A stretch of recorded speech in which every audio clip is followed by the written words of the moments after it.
Nakahanda na po ang mga evacuation center sa ilang barangay na laging binabaha sa Quezon City.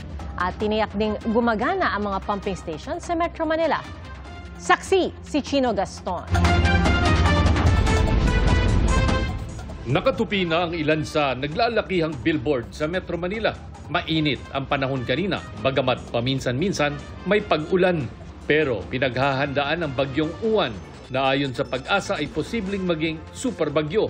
Kapag malakas ang pag-ulan, kung sustained siya for several hours, likely mag-cause ng floods and landslides. Alam naman natin sa Luzon, maraming areas ng mga mountainous, low-lying areas. Ang MMDA tiniyak na gumagana ang 70 pumping station sa Metro Manila.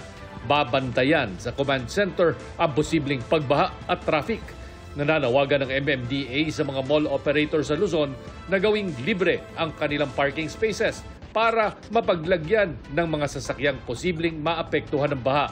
Ayon sa Pag-asa, posibleng umabot sa Signal Number 3 ang Metro Manila, Signal Number 5 sa Northern Luzon. Sa barangay Bagong Silangan, Quezon City, handa na rin ang evacuation center.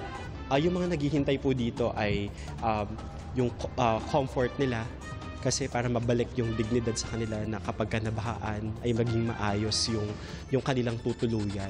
Naroon na ang mga tent at nakastandby na rin ang mga lulutuin para sa mga evacuee.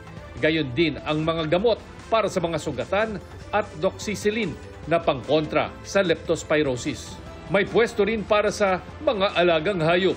Sa Barangay Del Monte, nakastandby ang rubber boat at relief goods. Maaga rin silang magpapalikas ng mga residente.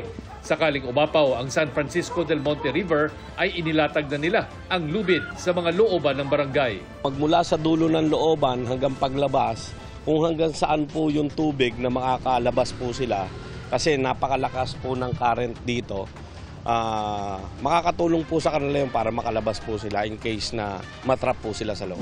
Sa Batangas, nagkasa ng clearing operations para maiwasan ang matinding pagbaha. Nag-inspeksyon na rin ng mga drainage at iba pang daluyan ng tubig sa Zambales. Sa taya ng OCD, mahigit 8.4 milyon na individual ang maapektuhan ng bagyong Uwan sa Ilocos Region, Cagayan Valley, Cordillera, Central Luzon, Calabarzon, Mimaropa at Bicol Region. Bilang paghahanda sa epekto ng super typhoon, payo ng OCD, mag-imbak ng supply na tubig at pagkain para sa 3 hanggang 5 araw. At asahan din daw ang posibleng mga brownout at pagkawala ng telco at internet signal. Nag-abiso ang Office of Civil Defense sa mga taga Luzon at Visayas na maghanda na ngayon pa lang para sa posibilidad ng mga pagbaha at landslide. We are urging everyone, including our local government units, to implement na po yung ating mga preemptive or preparatory activities, no? In preparation dito sa possible impact nitong Uwan. Hindi lang po hangin ang kalaban natin dito. Nandyan po ang banta ng matinding pag-uulan. Hinimok ng mga otoridad ang mga LGU na magpatupad na ng preemptive evacuation.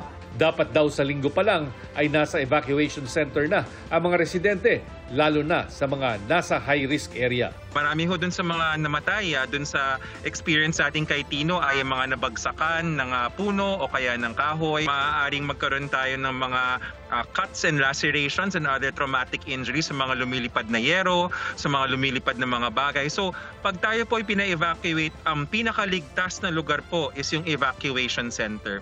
Para sa GMA Integrated News, ako si Chino Gaston, ang inyong saksi. Mga kapuso, maging una sa saksi. Mag-subscribe sa GMA Integrated News sa YouTube para sa iba't ibang balita.